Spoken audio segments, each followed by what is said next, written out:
क्या है कि बच्चे आपके 5वीं तो ख़ैर सारे ही पास हो जाते हैं लगभग। कोई एक आध ही कोई अनोखा बच्चा होगा जो 5वीं में फ़ेल होता होगा या स्कूल बहुत स्ट्रिक्ट होगा, जो 5वीं के बच्चों को भी कभी-कभार फ़ेल कर देता होगा। हालाँकि तो चौथी यहाँ पे हमें ये समझने की ज़रूरत है कि जो स्कूलिंग होती है वो प्रैक्टिकल लाइफ़ से बहुत अलग होती है। स्कूल का सिस्टम मैं स्कूल के बारे में नहीं समझाने बैठूँगा, लेकिन स्कूल का तरीका सबके लिए एक जैसा होता है। प्रैक्टिकल लाइफ़ के लिए आपने अपने बच्चों को तैयार भी नहीं करा। प्रैक्टिकल लाइफ के लिए बच्चों को तैयार करना पड़ता है। लाइफ के साथ बच्चों को जूझने दो, उनको गिरने दो, पढ़ने दो, उठने दो, फिर दौड़ने दो और ऐसे ही बच्चे सीखते हैं और ऐसे ही हर व्यक्ति सीखता है। हर हर महादेव, जय श्री राम। बहुत सारे लोगों को अपने बच्चों को लेके, खासकर माँ-बाप को, अपने बच्चों को लेके गलतफ़हमी तो होती है, खुशफ़हमी भी होती है। वो खुशफ़हमी क्या होती है कि हमारा बच्चा बहुत तेज़ है, हमारा बच्चा बहुत इंटेलिजेंट है, हमारा बच्चा पढ़ने-लिखने में बहुत स्मार्ट है, बहुत आगे है। क्योंकि किस लिए? हमारा बच्चा 5वीं कक्षा में फर्स्ट आया है, ठीक है? टीचर उसका बहुत अच्छा फीडबैक देती है। जो प्राइवेट स्कूल्स की जो टीचर्स होती हैं, वो बहुत अच्छा फीडबैक देती हैं, क्योंकि आपका बच्चा होमवर्क टाइम से करता है, स्कूल में प्रेज़ेंट रहता है, ठीक है? नीट एंड क्लीन रहता है, ठीक है? और हर एक्टिविटी में बढ़-चढ़ के पार्टिसिपेट करता है। तो आजकल सरकारी गवर्नमेंट स्कूल्स की जो प्राइवेट स्कूल्स की जो टीचर्स होती हैं, ये फीडबैक भी देती है माँ-बाप को। आजकल एजुकेशन सिस्टम बड़ा एंगेजिंग हो चुका है माँ-बाप के लिए भी। पहले क्या होता था कि बच्चों ने मतलब माँ-बाप ने बच्चों को तैयार करके स्कूल भेज दिया, बस गए 12 बजे तक 1 बजे तक गए, जान छूटी इनसे। अब क्या होता है कि माँ-बाप को भी एंगेज करके रखा जाता है। स्कूल की ये कोशिश होती है। तो होता है क्या है कि जब फीडबैक मिलता है स्कूल के टीचर्स की तरफ से बच्चों के लिए माँ-बाप को, आपका बच्चा बहुत स्मार्ट है। ये बड़ा होके कुछ ना कुछ ऐसा करेगा कि बस पूछो मत आप। कुछ समाज में ये कुछ अलग करके जाएगा। अच्छा, उसी कॉन्फिडेंस के साथ फिर माँ-बाप भी बच्चों को देखने लगते हैं कि भई हमारा बच्चा बहुत तेज है, बहुत स्मार्ट है, बहुत आगे जाएगा लाइफ में। ठीक है। अच्छा, 7वीं भी अच्छी तरीके से पार करता है, अच्छे नंबर से पास करता है। ठीक है, 10th में भी वो अच्छे नंबर ले आता है। और 11वीं में 10th के बाद तो सब्जेक्ट डिसाइड करना पड़ता है, ठीक है? तो फिर उसके बाद 11th में या 12th में 10th का जब नंबर आता है बच्चों के एग्ज़ाम का, तो माँ-बाप अपने बच्चे को वो फ़ील्ड देंगे चूज़ करके या वो सब्जेक्ट डिसाइड करके देंगे, जिसका भविष्य में उनको लगता है माँ-बाप को लगता है कि बहुत अच्छा भविष्य है। मतलब हमारा बच्चा बच्चे के अंदर क्वालिटी है राइटर बनने की या फिलॉसफर बनने की या कवि बनने की, ठीक है? या आर्ट में या कुछ ही किसी आर्टिस्टिक फ़ील्ड के अंदर कुछ करने की। लेकिन माँ-बाप अपने बच्चे को उस बच्चे के माँ-बाप इंजीनियर बनाना चाहते हैं, डॉक्टर बनाना चाहते हैं, ठीक है? तो बच्चे क्या होंगे बेचारे मजबूरी में मेडिकल साइंस या साइंस का सब्जेक्ट लेके उस सब्जेक्ट में लगे रहेंगे, ठीक है? बेचारे परेशान होके उसके अंदर रट्टा मार-मार के किसी तरह एग्ज़ाम पास करेंगे, ठीक है? फ्रस्ट्रेट हो जाएँगे, नहीं समझ आएगा तो माँ-बाप के साथ थोड़ी-सी बदतमीज़ी से बात करने की कोशिश करने लगेंगे।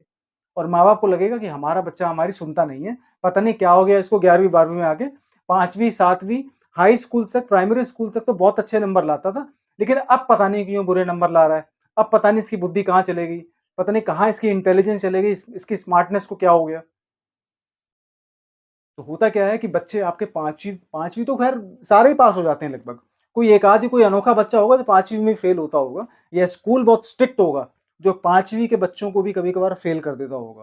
हालाँकि चौथी 5वीं में बहुत बच्चे फ़ेल नहीं होते हैं, क्योंकि स्कूल के स्टैंडर्ड का भी कुछ सवाल होता है। लेकिन 8वीं 9वीं आपके 10वीं तक के जो बच्चे होते हैं, उनको बहुत फेयर एग्ज़ाम की तैयारी करनी पड़ती है और उनको जब एग्ज़ाम देने होते हैं, तो वो पूरी तरह प्रैक्टिस करते हैं, रट्टा मारते हैं या कुछ भी करते हैं, वो याद करने की कोशिश करते हैं। लेकिन बात जब आती है ना 11वीं 12वीं की, बच्चों को जब सब्जेक्ट डिसाइड करने पड़ते हैं, तब जाके कहीं न कहीं दिक्कत आती है। और फिर आगे जाके हम अपने बच्चों को बोलते हैं कि हमारा बच्चा प्रैक्टिकल लाइफ़ में कुछ कर नहीं पाया, कुछ नहीं कर पाया। तो जो सवाल है आज का मेरे पास वो यही है कि मेरा जो बेटा है वो 10वीं के नंबर अच्छे लाया था, 12वीं के नंबर भी अच्छे लाया था और उसकी स्कूलिंग बहुत अच्छे प्राइवेट स्कूल से रही है, बहुत ही नामी-गिरामी स्कूल से रही है। लेकिन मेरा बच्चा प्रैक्टिकल लाइफ में कुछ खास नहीं कर पा रहा है। आज उसकी करीब 25-26 साल की एज हो गई है। मेरे पास एक प्रॉपर डिटेल में एक ईमेल आई है, ठीक है? तो यहाँ पे हमें ये समझने की ज़रूरत है कि जो स्कूलिंग होती है वो प्रैक्टिकल लाइफ से बहुत अलग होती है। स्कूल का सिस्टम मैं स्कूल के बारे में नहीं समझाने बैठूँगा, लेकिन स्कूल का तरीका सबके लिए एक जैसा होता है। एक स्कूल के अंदर नॉर्मली आज 1000, 1200, 800, 900 बच्चे मिलते ही मिलते हैं। मतलब पढ़ने के लिए बच्चे वहाँ जाते ही जाते हैं। जितना नामी-गिरामी स्कूल होगा, उतनी ज़्यादा बच्चों की संख्या होगी। लेकिन बच्चों का एग्ज़ाम चेक करने का, उनकी इंटेलिजेंस चेक करने का, इंटेलिजेंस तो मैं ख़ैर शब्द सही नहीं होगा यहाँ पे, बच्चों की मेमोरी चेक करने का जो तरीका है, वो सबका एक जैसा है। 10वीं 12वीं के अंदर बच्चों को क्या इंटेलिजेंस चेक करवाओगे आप? ठीक है? तो बच्चों को जो सिखाया जाता है, जो उनको बार-बार पढ़ाया जाता है, उसका मेमोरी टेस्ट होता है ये, कि आपने कितनी अच्छी तरह इन सब्जेक्ट्स को याद कर पाया और आप कितने अच्छे तरीके से इसको आप एग्ज़ाम में लिख के आ सके। अब बच्चा जब आपका बच्चा 10वीं में अच्छा होता है, 12वीं में अच्छा होता है, प्रैक्टिकल लाइफ़ में कुछ कर नहीं पाता, क्योंकि स्कूलिंग बहुत अलग होती है, प्रैक्टिकल लाइफ़ अलग होती है। प्रैक्टिकल लाइफ़ के लिए आपने अपने बच्चों को तैयार भी नहीं करा। प्रैक्टिकल लाइफ़ के लिए बच्चों को तैयार करना पड़ता है। बच्चों को कभी-कभी ठोकरें खानी देनी पड़ती हैं। कभी-कभी बच्चों को प्रैक्टिकल लाइफ़ की प्रॉब्लम्स में भी डालना पड़ता है। उनको कभी-कभी अपनी जो मुसीबतें हैं, खुद उसका सॉल्यूशन ढूँढने के लिए बच्चों को छोड़ना पड़ता है। आप क्या करते हो? बच्चा आपका सुबह उठा, तो आपने बच्चों का बिस्तर बना दिया। जिन बिस्तरों पे सो के उठा, तो आपने उन बिस्तरों को बच्चे को तो नहीं तय करने दिए, आपने खुद बच्चे को तय करके दे दिए। मतलब बच्चा उठा, सीधा उठ के अपना शुरू हो गया। ठीक है? आप अपने बच्चों को सुबह-सुबह टोकोगे नहीं। अगर वो कॉलेज लेवल का बच्चा है, तो सुबह उठते पहले वो मोबाइल चेक कर रहा है, आप क्यों टोकोगे उसको? टोकने की आपके पास फुर्सत नहीं है, या आपको लगता है क्या टोकना है इसको? आजकल तो सारे ही बच्चे मोबाइल चेक करते हैं सुबह उठ के, ठीक है? बच्चों को ज़रा-सी तकलीफ होती है, बच्चों के पैर में ज़रा-सा काँटा भी क्या चुभ गया, आपकी आँखों में आँसू आ जाते हैं। बच्चों को लगता है मेरे माँ-बाप कितने सेंसिटिव हैं, मेरे माँ-बाप कितने प्यारे हैं, कितने अच्छे हैं, ठीक है? मेरे को ज़रा-सी तकलीफ होती है, सीधा मेरे माँ-बाप के दिल में तकलीफ होती है। इसका उल्टा असर हो रहा होता है। आप जब अपने बच्चों को बहुत पैम्पर करते हो ना, आप जब अपने बच्चों को खुद अपने काम को नहीं करने देते हो, क्योंकि घरों में मेड लगी होती है, माँ काम करती है, पिताजी काम कर रहे होते हैं, ठीक है? आप अपने बच्चों को जब अपनी प्रॉब्लम्स का सॉल्यूशन खुद ढूँढने नहीं देते हो, तब जाके आपका बच्चा जो होता है, वो प्रैक्टिकल लाइफ़ के लिए फेलियर साबित होता है। तो अपने बच्चों को खुद से संबंधित काम खुद ही करने दो। अगर वो बाहर जाके उनको, मैं तो बल्कि ये सलाह दूँगा कि अगर आपका बच्चा कॉलेज के लिए तैयारी कर रहा है, तो कॉलेज के लिए तैयारी करने दो। 12वीं के बाद ही उसको कहीं न कहीं इंटरव्यू के लिए जाने के लिए बोलो। उसके इंटरव्यू करवाओ। उसको किसी काम धंधे के अंदर डालने की कोशिश करो, ताकि उसे एक्सपीरियंस मिले। कॉलेज करता रहे वो, कोई दिक्कत नहीं है, ठीक है? आज के टाइम पे अगर आपका बेटा डॉक्टर भी बन रहा है, इंजीनियर बन रहा है, या कोई और सब्जेक्ट की तैयारी कर रहा है, या किसी मेडिकल फील्ड में जाना चाहता है, या कुछ भी करना चाहता है, प्रैक्टिकल लाइफ के अनुभव के बिना आपका बच्चा एक थ्योरी सब्जेक्ट पास करके ज़्यादा कुछ नहीं कर पाएगा। जब बच्चा डॉक्टर बनने की भी कोशिश करता है, तो उसको एमबीबीएस के जो पहले जो फर्स्ट ईयर के जो एग्ज़ाम्स होते हैं, उसको कुछ, आई थिंक फर्स्ट ईयर या सेकंड ईयर के एग्ज़ाम्स थ्योरेटिकल होते हैं, बाकी 2 या 3 साल उनको प्रैक्टिकली हॉस्पिटल में अपनी सर्विस देनी पड़ती है, क्योंकि वो प्रोफ़ेशन ही ऐसा है।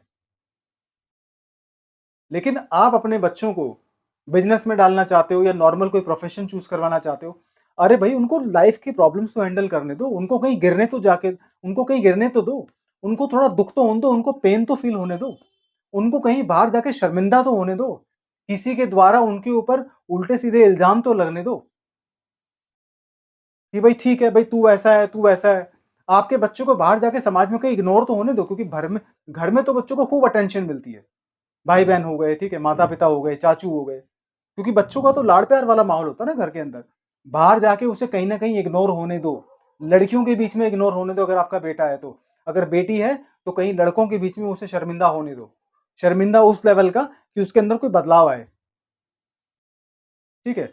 तो अगर बाहर की दुनिया में जाके आपका बच्चा प्रैक्टिकली ये नहीं समझ पा रहा है कि जीवन कैसे चलता है, तो फिर आपका बच्चा चाहे 10वीं के अंदर टॉप आया हो, चाहे वो 12वीं के अंदर उसने टॉप किया हो, चाहे किसी और एग्ज़ाम में टॉप किया हो, वो जीवन में फ़ेल होगा ही होगा। नहीं तो, और फ़ेल नहीं भी होगा, तो बहुत धीरे-धीरे जाके चीज़ों को सीखेगा, और सीखने के लिए सारी उम्र नहीं होती है, उम्र कुछ करने के लिए भी होती है। अगर आपका बच्चा 20 साल की उम्र के सब्जेक्ट को, या 20 साल में जो लेसन आपके बच्चे को सीखना चाहिए, अगर वो 30 साल में सीख रहा है, तो इसमें आपकी भी गलती है, बच्चे की भी गलती है। तो यही शिकायत होती है माँ-बाप को कि हमारा बच्चा स्कूल कॉलेजेस में तो बहुत अच्छा कर पाया है, क्योंकि उसकी मेमोरी बहुत अच्छी थी। लेकिन प्रैक्टिकल लाइफ में वो फेल हो गया, क्योंकि उसकी मेमोरी तो वहाँ काम करती नहीं है। वहाँ पे आपको जीवन को झेलना पड़ता है। आपको जॉब के लिए इंटरव्यू की तैयारी करनी पड़ती है, जॉब इंटरव्यू क्रैक करना होता है, ऑफ़िस में जॉइन करना होता है, ऑफ़िस में परफ़ॉर्मेंस देनी होती है। तब जाके आपके बेटे को पता चलता है कि एक बिज़नेस कैसे चलता है। अगर ये सारी अपॉर्च्युनिटीज़ या इन सारी प्रॉब्लम्स में आप अपने बच्चों को नहीं डालोगे, तो आपका बच्चा जीवन में फेल होगा ही होगा। तो कृपया करके बच्चों को व्यक्तिगत एक एक वास्तविक प्रैक्टिकल लाइफ़ का एक्सपीरियंस देने के लिए हमेशा तैयार रखें और वही एक असली एजुकेशन है।